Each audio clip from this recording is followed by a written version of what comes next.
Hey guys, so let's talk about Bumble dating app, how it's different from Tinder.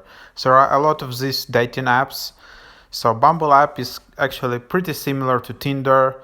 Here you on the home screen you just have a profile with all the information, with all the photos.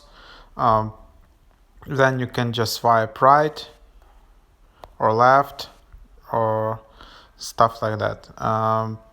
But the thing with Bumble Date is that in this app only the girl needs to start a chat. So if you have a match, for example, with somebody, you can't just start messaging just like it works on Tinder or Badoo or other similar apps. So this way, only the girl has to send you the message first, and she has only 24 hours.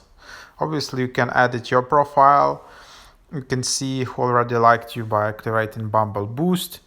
You can add Spotlight. For all this stuff you obviously need to pay.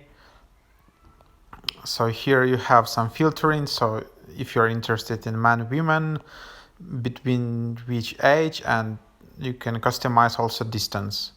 You can change your notification settings and you can delete your profile from here as well. So everything's super simple. And out here you can see all your conversation history. So that's about it, but the main difference is that only girl needs to start a chat here.